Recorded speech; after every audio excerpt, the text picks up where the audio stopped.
Assalamualaikum warahmatullahi wabarakatuh. Selamat berjumpa dengan saya, Jalo Ciprakoso, pada penjelasan atau pemaparan terkait dengan sistematika proposal PHP 2D atau program holistik pembinaan dan pemberdayaan desa. Mahasiswa baru angkatan 2020-2021 khususnya di Fakultas Ekonomi. Ya, teman-teman, setidaknya pada kesempatan ini saya akan memberikan informasi kepada teman-teman terkait dengan program PHP 2D ini. Jadi, kalau kita bicara program PHP 2D ini adalah ibaratnya kayak teman-teman itu mengikuti sebuah program yang dilaksanakan oleh Kementerian Pendidikan Tinggi. Program itu dilaksanakan atas dasar ide yang kalian gagas. Kalian menggagas sebuah ide pemberdayaan kepada masyarakat di tingkat desa yang dimuat dalam proposal pembinaan atau proposal program.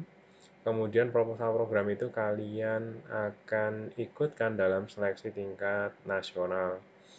Nah, setidaknya informasi kepada teman-teman mahasiswa baru angkatan 2020-2021, program PHP 2D ini khususnya di Universitas Tidar pada tahun 2020 ini setidaknya telah meraih prestasi karena pada tahun ini pula ada 2 proposal dari Universitas Tidar yang didanai dengan skema PHP 2D ini.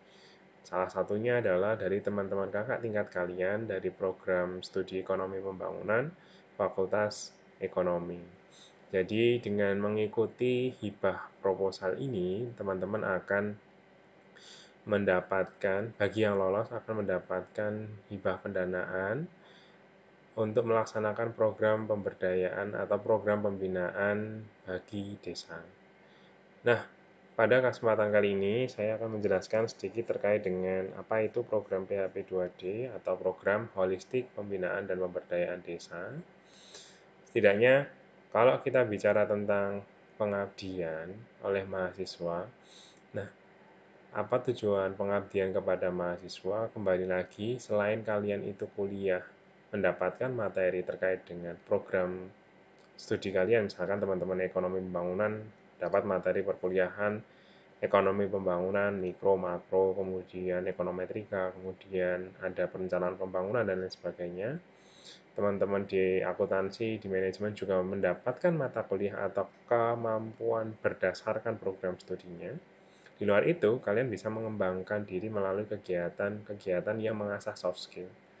Nah, kegiatan soft skill itu tentunya ada beberapa bidang yang bisa dilatih terkait dengan kemampuan berkomunikasi, berbahasa, bekerja sama dalam tim, dan kemampuan memimpin dan dipimpin. Maka dari itu, kegiatan pengabdian ini menjadi salah satu ajang bagi kalian untuk mengasah kemampuan soft skill kalian, baik berkata, berbahasa, bekerja dalam tim, dan kemampuan memimpin dan dipimpin. Karena soft skill tersebut akan banyak ditemukan ketika kalian aktif mengikuti program-program di luar kegiatan perkuliahan. Nah, ketika teman-teman mengikuti kegiatan-kegiatan tersebut, setidaknya ada beberapa manfaat. Pertama, terkait dengan manfaat kegiatan yang melatih soft skill tadi, pengalaman pengabdian kepada masyarakat. Kemudian, kedua, ketika teman-teman mendapatkan hibah dari program tersebut, ada salah satu benefitnya yaitu konversi mata kuliah sesuai dengan ruang lingkup kegiatan yang dilaksanakan dalam program. Jadi dengan adanya jargon dari Menteri kita, Pak Menteri Nadiem Makarim, ada istilah Merdeka Belajar Kampus Merdeka itu, ada kemudahan untuk mengkonversi mata kuliah. Artinya, kalau dulu ketika saya masih menjadi aktivis mahasiswa itu, ketika mengikuti kegiatan di luar perkuliahan, maka saya dianggap tidak mengikuti kuliah tatap muka di kelas atau di kampus. Nah, sekarang konsep perkuliahan konversi ini memudahkan atau setidaknya mereduce istilah-istilah melewatkan perkuliahan tatap muka on kelas. Jadi ketika teman-teman aktif dalam kegiatan kuliah di luar kelas yang sifatnya tadi melaksanakan kegiatan program hibah yang didanai, maka ada konversi ke mata kuliah tertentu yang menjadi ruang lingkup kegiatan, yang sesuai dengan ruang lingkup kegiatan. Kemudian kalau kita bicara tentang program ini sendiri, program holistik ini tadi, setidaknya teman-teman juga akan melaksanakan inovasi bentuk kolaborasi mahasiswa dan masyarakat untuk mewujudkan amanat Tridharma perguruan tinggi. Karena kita sebagai sivitas akademika itu konsep bekerja kita itu dilandaskan pada konsep Tridharma, yaitu ada penelitian pengajaran, kemudian pengabdian, yang ketiga pengabdian kepada masyarakat. Jadi merujuk pada poin ketiga, yaitu pengabdian kepada masyarakat, teman-teman sebagai sivitas akademika tidak harus menunggu untuk lulus dulu baru kemudian mengabdi kepada masyarakat. Tapi untuk saat ini berproses menjadi mahasiswa baru, kemudian aktif dalam kegiatan-kegiatan di luar perkuliahan untuk mata kuliah tertentu atau program studi tertentu, teman-teman akan mendapatkan manfaat itu. Nah, selanjutnya kalau kita bicara program PHP 2D ini bagi teman-teman Fakultas Ekonomi, mahasiswa baru, setidaknya sasaran dari program ini ada 11 ruang lingkup yang akan atau yang bisa kita berarti kita masuki atau kita bisa garap lah istilahnya kalau orang-orang di kegiatan atau proyek itu. Kita bisa masuk ke dalam ruang lingkup beberapa jenis yang ada di layar teman-teman. Mulai dari pengentasan kemiskinan, kemudian kesehatan, pendidikan, ketahanan dan keamanan pangan, energi baru dan terbarukan, lingkungan dan keanekaragaman hayati, mitigasi bencana, budaya dan seni, industri kreatif, pariwisata, dan manufaktur. 11 ruang lingkup ini menjadi sasaran kegiatan program holistik pemberdayaan masyarakat. Nah, kemudian kalau kita bicara tentang target dan capaian pada program PHP 2D ini, setidaknya kita kalau mentargetkan, apa yang akan ditarget dari program ini adalah terbangunnya desa binaan. Kemudian kalau kita mengacu pada salah satu ruang lingkup tadi, misalkan kita bicara poin 10 pariwisata, apa yang ingin ditarget ketika kita mengikuti program PHP 2D ini, setidaknya targetnya adalah terbangun desa binaan. Ibaratnya kalau kita membangun desa binaan itu, ya memang program ini yang menjadi basic kita. Kita akan melaksanakan pembinaan, kemudian terdapat desa wisata baru, misalkan dari awal belum ada desa wisata tapi ada potensinya. Kemudian muncul kelembagaan lokal masyarakat, jaringan kemitraan interdesa, jaminan kemitraan stakeholder eksternal. Artinya kita itu datang untuk mengabdi kepada desa, targetnya setidaknya dari program PHB 2D ini yang ada 5 target yang tercapai. Membangun desa binaan, menumbuhkan desa wisata, memunculkan lembaga-lembaga lokal masyarakat, jaringan mitra internal desa, kemudian jaringan kemitraan stakeholder eksternal. Kemudian capaiannya adalah menemukan potensi desa yang harus kita capai. Karena kalau kita sudah menetapkan target, tapi tanpa ada capaiannya, maka ya tidak akan tercapai cita-cita kita untuk mengikuti program tersebut. Setidaknya pengalaman kami kemarin dalam tim PHP 2D Fakultas Ekonomi, khususnya program studi ekonomi pembangunan, kita berjalan dari mengenal potensi desanya dulu.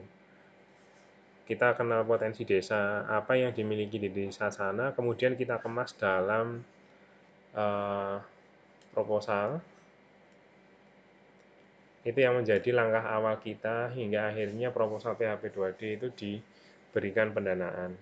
Artinya kita harus benar-benar tahu potensi yang ada di desa yang akan kita bina. Kemudian itu semua tertuang di dalam namanya proposal. Kalau kita sudah tahu semua potensi desa tapi tidak bisa menuangkan di dalam proposal, ya bagaimana kementerian akan mendanai kalau kita tidak bisa menangkap itu dalam sebuah proposal. Maka kementerian akan melihat dari proposal yang kita buat, bukan melihat dari desa. Maka proposal yang baik dan benar itu harus disusun guna menghantarkan potensi yang ada di desa kepada mitra yang akan memberikan pendanaan. Kemudian selanjutnya capaiannya adalah membangkitkan dan mengembangkan potensi desa pada bidang ekonomi, kesehatan, lingkungan, dan pendidikan. Nah, capaian kita yang capaian pada program di Fakultas Ekonomi yang alhamdulillah kemarin didanai dalam program PHP 2D, setidaknya kita memberikan edukasi pada bidang ekonomi masyarakat, kemudian pendidikan kepada masyarakat. Kita berangkat dari memberikan informasi terkait dengan program kegiatan yang kita susun.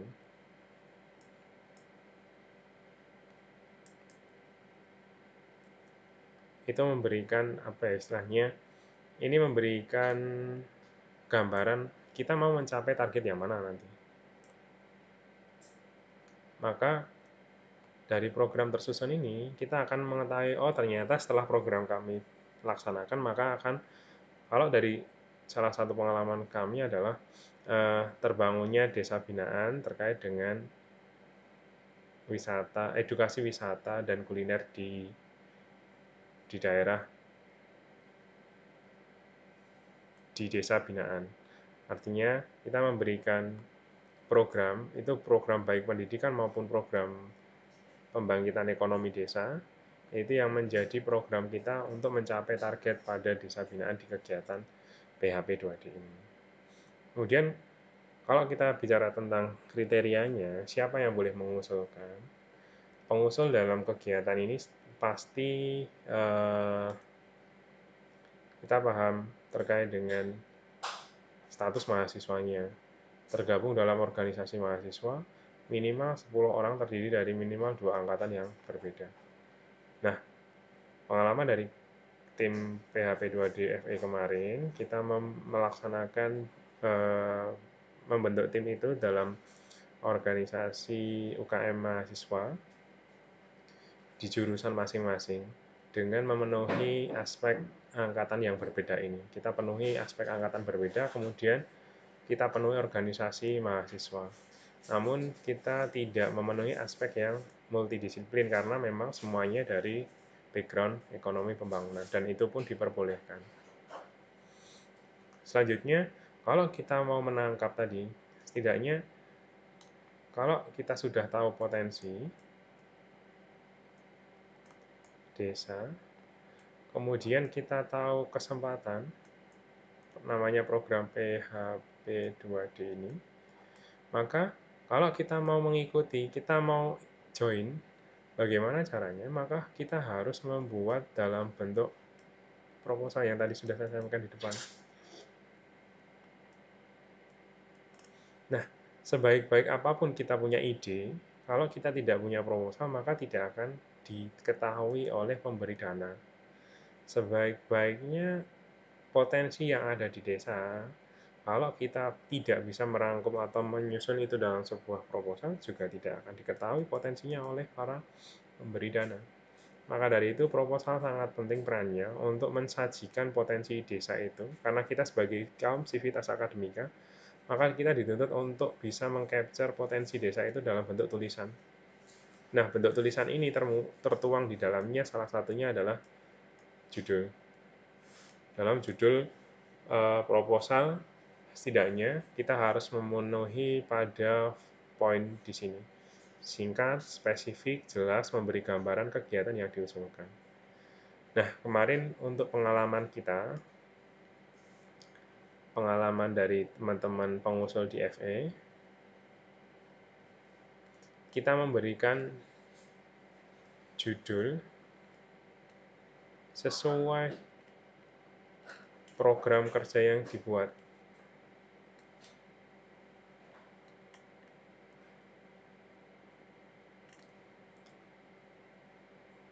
Kemudian dimunculkan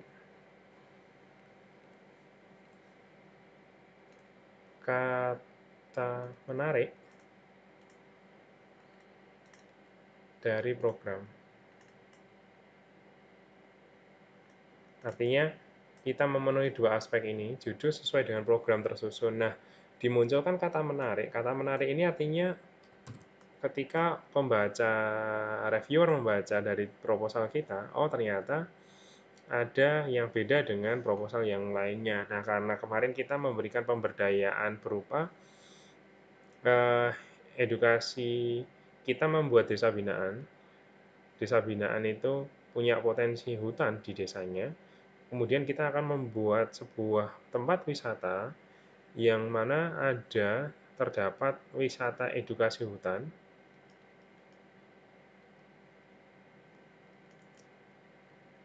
dan kuliner alam. Artinya kuliner ini letaknya di hutan tersebut. Nah, dari dua konsep ini kita ketemukan satu kalimat yang disebut dengan,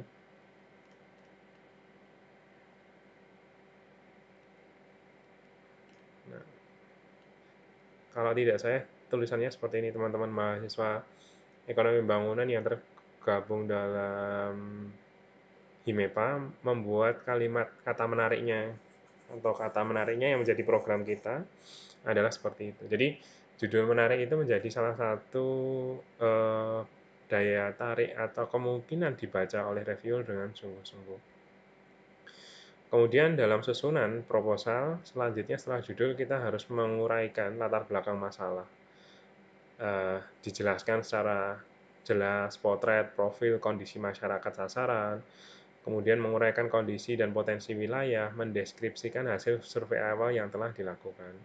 Oke, nah jadi sebelum program saat proposal tersusun,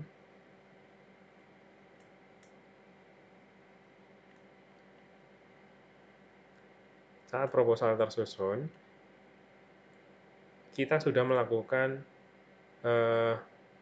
apa ya istilahnya survei awal desa. Artinya sebelum kita ditahu kalau kita diberikan pendanaan, kita telah melakukan survei awal ke desa karena tadi tujuannya untuk mapping potensi alam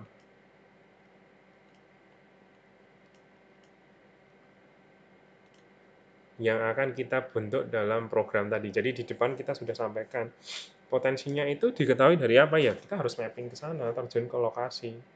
Kita harus datang lokasi.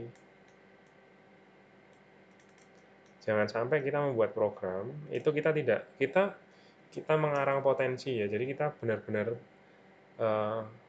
case-nya ini benar-benar kita buat dari desa yang ada di wilayah pengabdian kita. Jadi melakukan mapping awal, walaupun kita belum paham kita didanai atau tidak, itu perlu, tujuannya adalah untuk mengetahui potensi. Nah, hasil survei itu tadi, survei awal itu tadi kita jadikan, kemudian kita kemas dalam proposal, setidaknya dalam latar belakang juga kita uraikan terkait dengan profil, potensi, dan hasil survei yang kita lakukan. Nah, kemudian selanjutnya terkait dengan perumusan masalah. Kalau kita bicara tentang perumusan masalah, masalah yang akan kita angkat ini setidaknya sesuai dengan kondisi yang sudah kita temukan di survei awal tadi. Melalui potensi yang kita harus kita temukan masalah pengembangan. Nah, dari potensi ini tadi kita harus temukan masalah pengembangannya. Apa yang menjadi kendala ketika desa itu kita akan berdayakan. Dan pengalaman dari tim PHP 2D Fakultas Ekonomi, kita menemukan kendalanya. Ketika ada potensi hutan pinus yang begitu bagusnya, dan akan kita create untuk menjadi desa binaan, maka kita menemukan masalah yang masalah terkait dengan pengembangan desa wisata itu. Nah, masalah yang kita lihat yang pertama adalah belum ada misalkan kayak edukasi terkait dengan pemanfaatan hutan. Yang kedua, belum ada konsep wisatanya, konsep ketika orang berwisata itu kalau mau berkunjung ke sana harus ada fasilitas umumnya. Maka dari itu, dua konsep ini yang akan kita angkat kemudian menjadi judul kegiatan kita.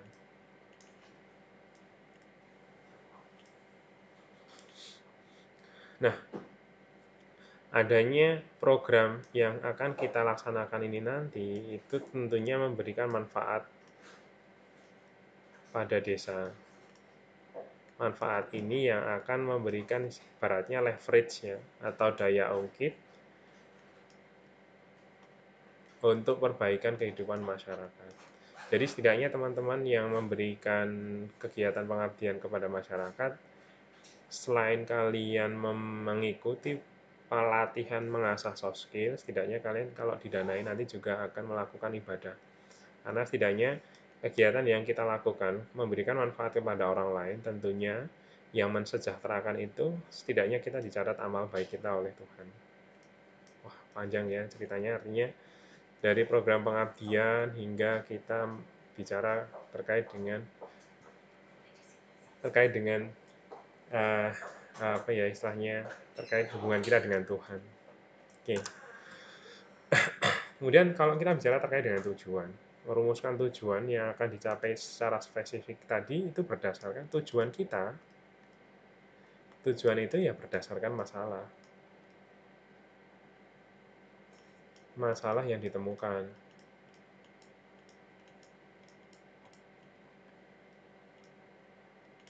Jadi berdasarkan masalah yang dihadapi, kemudian kita menyasar pada tujuan. Harus jelas, terukur, dan merupakan kondisi yang baru diharapkan terwujud. Jadi tujuan kita tadi setidaknya ada dua sasaran yang harus kita laksanakan kepada masyarakat. Nah, indikator kemudian selanjutnya ada istilah indikator. Kita harus mempunyai apakah program berhasil, harus ada indikatornya. Nah, indikator yang kita gunakan ini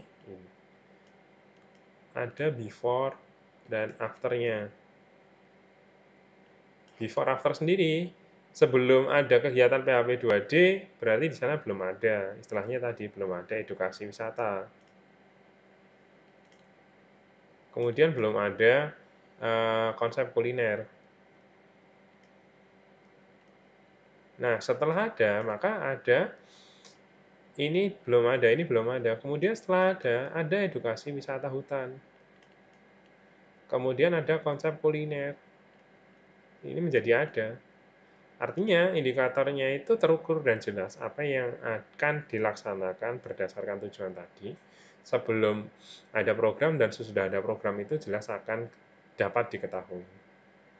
Nah, artinya kalau kita sudah menyusun proposal itu dengan melandasi pada latar belakang masalah yang dihadapi, kemudian tujuan yang akan kita laksanakan apa, setidaknya teman-teman akan membuat sebuah luaran yang diharapkan. Luaran itu terkait dengan program yang kita laksanakan, bisa berupa modul,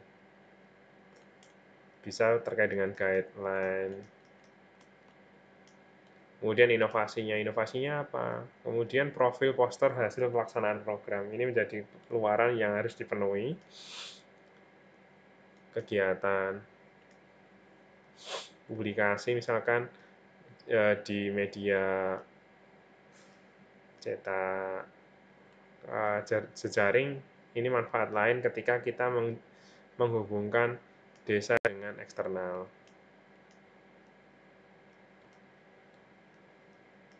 Nah, itu luaran yang diharapkan. Kemudian manfaatnya ada artinya kita memberikan manfaat apa? Manfaat dari program yang kita laksanakan. Yang dirasakan oleh masyarakat. Nah, masyarakat adalah sasarannya. Ketika ada program kita yang kita laksanakan, apa manfaatnya? Masyarakat harus paham dengan itu. Nah, kemudian Karena kita mengabdi kepada masyarakat, artinya yang menjadi sasaran kita itu kita harus jelaskan. Yang menjadi sasaran kita adalah masyarakat. Nah, masyarakat kita juga harus paham terkait dengan before after-nya. Sebelum ada program kita, itu kondisi masyarakatnya seperti apa? Oh, ternyata misalkan banyak yang bekerja sebagai petani. Kemudian nanti setelah ada program kita, luar biasanya beralih menjadi pengelola wisata. Artinya, ada perbaikan kondisi, manfaatnya adalah perbaikan kondisi ekonomi.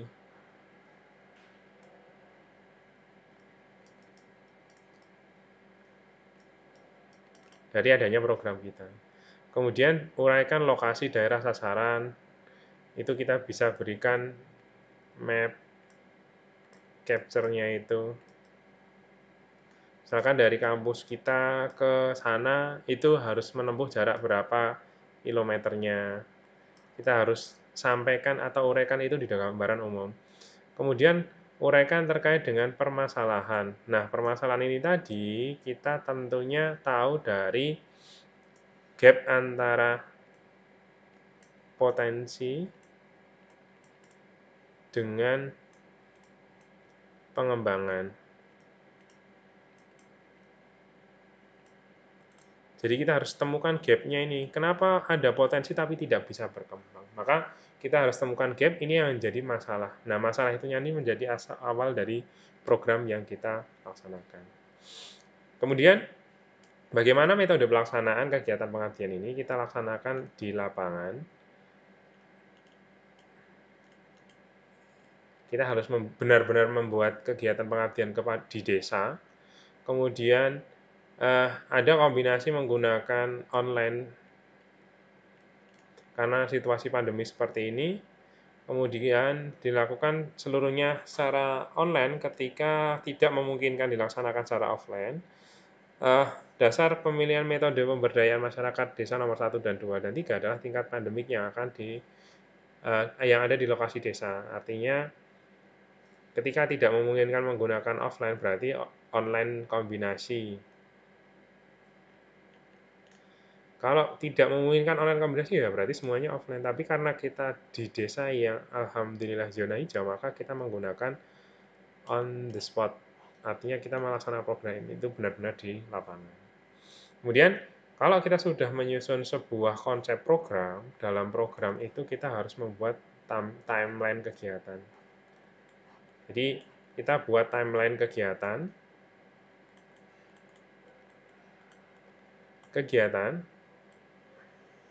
berdasarkan program. Misalkan ini nomornya, kemudian nomor 1 ini program. Ini program yang disusun. Edukasi wisata. Kegiatannya apa? Di sini harus kita jabarkan. Untuk mencapai program edukasi wisata hutan, ini kita harus melakukan kegiatan apa? Satu, misalkan mapping, kemudian menyediakan fasilitas. Nah, ini hingga program kita terlaksana, itu harus mempunyai berapa kegiatan, ini yang dijabarkan. Kemudian ini waktunya. Ini bulan 1, misalkan ini bulan 2, dan seterusnya. Ini adalah contoh untuk membuat jadwal kegiatan atau timeline. Diawali dari nomor, kemudian programnya apa, kegiatan dari setiap program itu lebih dari 1, kemudian ini akan terlaksana kapan itu harus jelas terurai di dalam sebuah timeline. Kemudian rancangan biaya, pembiayaan kegiatan PHP2D ini lumayan besar, itu mencapai angka 40 juta rupiah. Kemarin kita mengusulkan di bawah plafonnya. Artinya kita tidak memaksimalkan hingga 40 juta, tapi karena kegiatan yang kita laksanakan itu sesuai dengan kebutuhan, maka kita menganggarkan di bawah plafon kegiatan. Kemudian bagi perguruan tinggi PTNBH atau BLU ada dana pendamping dari perguruan tinggi minimal 10% dari biaya yang dibantukan. Karena kita masih satker, maka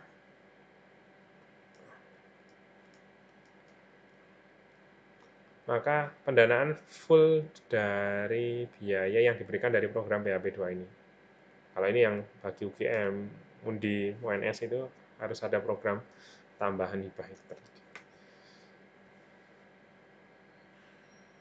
Nah, kemudian kalau bicara terkait dengan rincian pembiayaan, setidaknya teman-teman harus rincikan pembiayaan itu berdasarkan kebutuhan. Berdasarkan kebutuhan itu kalau kita rinci lagi, setidaknya ada biaya habis pakainya, bahan habis pakainya berapa, peralatan penunjang, dan biaya seminar publikasi. Nah, tiga komponen ini harus ada tertuang dalam rincian biaya kebutuhan biaya kita. Ada komponen yang tidak diperbolehkan ada dalam program tersebut, yaitu honorarium bagi tim pelaksana dan pembelian sewa alat kesekretariatan seperti laptop, kamera, sound system, dan lain-lain sebagainya. Artinya, full murni pendanaan untuk program. Jadi, kita jangan melakukan istilahnya kegiatan-kegiatan yang pendanaannya itu digunakan untuk di luar dari konteks program PHP2D ini. Dan harapannya adalah melalui pembiayaan itu kita bisa benar-benar memberdayakan desa binaan yang kita tuju sebagai sasaran targetnya. Terima kasih pada teman-teman mahasiswa baru Fakultas Ekonomi, khususnya angkatan 2020. Jangan hanya, pesan kami adalah jangan hanya mengikuti kegiatan yang terjadwal di kampus. Kalau jangan hanya itu kan berarti itu terpenuhi dulu, kemudian kalian ikut tambahan kegiatan yang sifatnya positif seperti mengikuti program-program seperti ini. Penuhi kewajiban kalian belajar, tapi jangan hanya itu saja, penuhi dengan tambahan yang bisa mengasah ibaratnya soft skill kalian. Belajar memberdayakan masyarakat itu berarti kita belajar untuk setidaknya terkait dengan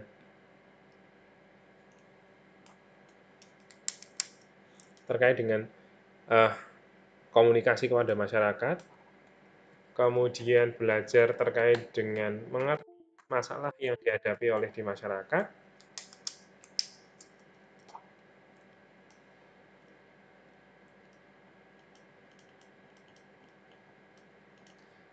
Kalau sudah tahu masalahnya, kita menjadi problem solving. Artinya kita memberikan solusi atas masalah yang dihadapi masyarakat. Setidaknya konsep berpikir seperti ini, kita paham masalah, kemudian kita memberikan solusi, ini adalah pola kerja yang harus dimiliki oleh civitas akademika atau orang-orang terpelajar. Nah, kalau era sekarang ya mungkin jenengan tahu dengan figur ini. Nah, ini adalah figur yang dikatakan solutif, artinya eh, memberikan ide-ide yang solutif untuk setiap masalah problematika yang ada. Namun bedanya dengan pola kerja akademisi adalah itu lebih terstruktur. Jadi kita harus membedakan kalau kita itu kaum terpelajar, kaum akademisi, makanya mengetahui problematika yang ada di masyarakat, kita harus bisa menjadi problem solving atau problem solvernya. Kemudian kita harus mengungkap itu dalam sebuah program kerja, kemudian kita harus secara sistematis melaksanakan program tersebut. Kurang lebihnya itu yang bisa saya sampaikan kepada teman-teman. Dalam waktu 35 menit ini saya menyampaikan video informasi terkait dengan program PHP2D, semoga bermanfaat. Kurang lebihnya mohon maaf, saya akhiri. Assalamualaikum warahmatullahi wabarakatuh.